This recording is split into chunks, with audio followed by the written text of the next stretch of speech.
Social Security is a complex retirement income system with thousands of different rules surrounding how your benefits are actually calculated. And I've never met with somebody who has gone into retirement, gone through the process of filing for their benefits, who didn't have a little bit of anxiousness about it and a ton of questions. And on top of all the various ways that your benefits can be calculated, a lot of people are concerned about the taxation of those benefits once they start collecting checks. Now, the amount that you pay in tax on your Social Security benefits depends on your income, and there are even some ways to manage that and potentially even reduce the tax you pay on Social Security all the way down to zero. In this video, I'm going to cover the how and the why and how you might structure things so that you don't have to pay any taxes on your Social Security. Just like the rest of our tax code, the more money you make, the more income you have, the higher rate of tax is applied to it. And when we determine how much of your Social Security benefits are going to be subject to tax, we have to calculate what the IRS calls provisional income. So to calculate provisional income, we start by adding up all your gross income. That could be income from a job if you're still working. It could be income from a pension if you're not. It could be a distribution from an IRA or a 401k or another kind of retirement plan. Any form of taxable income is included here in gross income. And to that, we add tax-free interest. So if you're someone who has a taxable investment portfolio, maybe with municipal bonds in them, municipal bonds are the predominant way that we might produce tax-free interest. Interest on those bonds is great because it comes into your account and you don't have to pay federal tax on it. But we do need to add it into the calculation to determine your provisional income to figure out how much of your Social Security is going to be taxable in the first place. So we take your gross income, we add to that any tax-free interest that you have in a given year, and then we add to that half of the Social Security benefits that you received that year. That's what gives us provisional income. Now, the amount of provisional income you have is what determines how much of your benefits are going to be taxable. So if you're a single filer this year, what that means is that if your provisional income is less than $25,000, you pay zero in federal tax on your Social Security benefits. If it's between $25,000 and $34,000, half of your Social Security benefits will be subject to taxation. If it's more than $34,000, 85% of your Social Security benefits will be subject to income tax. And on your tax return, you simply add that number. There is a special worksheet that you use to figure all this stuff out on your return. And whatever the taxable portion of your Social Security benefits is for a year, that's the number that goes on your tax return that you pay tax on. Now, for married filers, the brackets are a little bit higher. If you're a married person filing jointly, the first bracket is $32,000. So if your provisional income is less than that, you're not paying any tax on Social Security benefits. If it's between $32,000 and $44,000, half of your Social Security benefits will be subject to tax. Anything over $44,000, 85% are subject to tax. Now that's at the federal level. We have state income taxes pretty frequently too. Currently, I believe there are 38 states that either A, do not impose an income tax at all, or B, do not tax Social Security benefits. I live in California. California has a very substantial state income tax, but they do not assess income tax on federal Social Security benefits. So understand what that looks like in your state for your own planning purposes. So to go through an example here, let's take Jake and Sandra. They have $20,000 in pension income. They have $35,000 in Social Security benefits, and they're married and they file a joint tax return. They also have some retirement accounts totaling $1.2 million, and that's important for a reason that we'll get to here in just a moment. Their provisional income is going to be the $20,000 from the pension, half of their Social Security benefits, and for the purpose of this example, let's assume they don't take anything out of their IRAs. They're young enough to where they don't have to yet. Maybe they're in their early 60s and they decide not to take anything out of their IRAs to produce any additional income. Well, that means that their provisional income is going to be $37,500. And since they fall into that middle bracket, only half of that will be subject to tax. Let's talk about a few strategies you can consider as far as trying to pay no taxes on your Social Security. So we just went over how your provisional income is calculated. We just went over what level of provisional income will lead to 0% taxation on your Social Security, and so on and so forth. Let's go over some strategies that you might think of with regard to suppressing your provisional income. Well, the first one that comes to mind that's somewhat obvious is, well, you could just defer your benefits.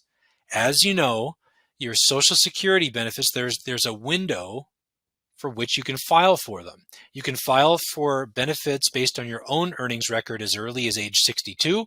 You can file as late as age 70. But for every month that you file before your full retirement age, which for most people these days is between 66 and 67, the Social Security Administration is going to permanently reduce the amount of benefit you get every single month. And for many people, it makes sense to wait until at least their full retirement age to file. And if you wait until after your full retirement age, you accumulate what are called delayed retirement credits. And for every year after your full retirement age that you delay filing, your benefits go up permanently by 8% for every year that you've delayed. So obviously, if you wait to file for benefits, half of your Social Security is added to your provisional income, and 50% of zero is zero. So you're able to suppress taxation on Social Security for longer, which gives you more of an opportunity to work into your retirement accounts, which we'll get into here in just a moment. Now, most people in the US today are saving at least partially for their retirements in the form of some kind of tax-deferred retirement vehicle. And the two most common are IRAs, individual retirement accounts, and 401ks that you might have at work. Well, if you combine these two strategies, wait to file for your benefits, and instead pay your living expenses by taking money out of your retirement accounts, that can help suppress your provisional income and taxation on Social Security down the road.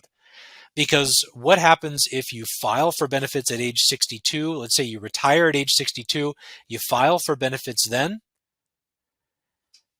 Those benefits are going to be incorporated in Social Security, and you're not going to need to take as much out of your IRA and 401k. So what happens? The balance of your IRA and 401k is a little bit higher as a result. Hopefully it's still growing because you have some reasonable investment performance inside those accounts. But the IRS actually forces us to start taking money out of those accounts when you get into your 70s. They're called mandatory distributions, required minimum distributions. So if you defer your benefits, you're taking money out of your IRA and 401k earlier. And when you hit the age at which you have to start taking money out, the account balance is a little bit smaller. And that's good because that helps suppress your income then and can have a dramatic impact on taxation down the road. So one option would be to file for benefits early at age 62 and take less out of your retirement accounts. The result is that the balance in your retirement accounts is larger when you're 75 and have to start taking money out. Those distributions count as income, and that pushes you into these higher provisional income brackets. The other option is to wait to file for Social Security. That means that you have to take more money out of your retirement accounts to pay living expenses. The balances are therefore smaller when you're in your mid-70s, and you might have a better opportunity to fall into the lower brackets as far as provisional income. Now, another thing that we might consider is what's called asset location. Most people in their investment portfolios are going to have a whole bunch of different types of investments with different risk profiles. That's exactly what diversification is. We want some stocks, some bonds, US, non-US, a variety of different investments, because when you blend them together, it really helps to minimize risk. Well, guess what? Bonds that you might have in your portfolio, not the municipal bonds we were talking about earlier, but an ordinary bond issued by the US government or a corporation might pay you interest.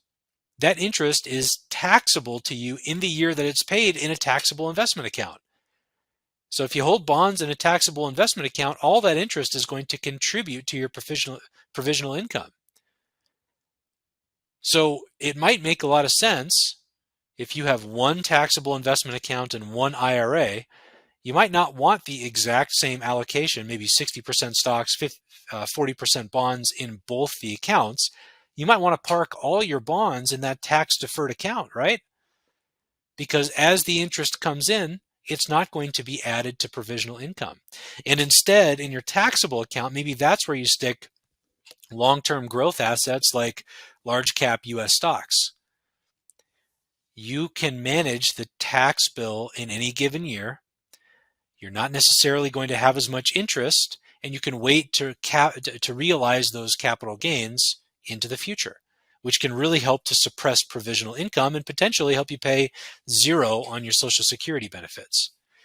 Now, charitable distributions are another opportunity here. And what I don't mean by this is taking money out of your bank account and giving it to charity. That's an itemized deduction that doesn't really help you when we're calculating provisional income.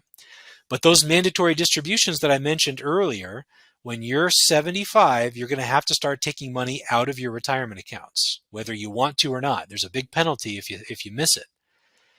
And a lot of people who don't want that money, don't want the tax bill on that money, prefer to make what are called qualified charitable distributions, meaning that you take money out of your IRA, but instead of putting it in your bank account, you send a check directly to your charity of choice. And as long as it's a bona fide 501c3 organization, that distribution doesn't show up as income in the first place and doesn't add to provisional income, therefore helping you suppress provisional income and staying in those lower brackets as far as Social Security taxation. Now, the last one, this is semi-related to taking money out of your retirement accounts earlier on in your retirement, but Roth conversions could be a great idea too. And just like we were talking about with the deferral of your Social Security benefits, drawing from your IRA and 401k first, is before you file for your Social Security benefits, you can take assets that are in your tax deferred accounts, the IRAs, the 401ks, and move them, or quote unquote convert them, into a Roth account. When you do that, every penny of what you convert to the Roth accounts is considered taxable income.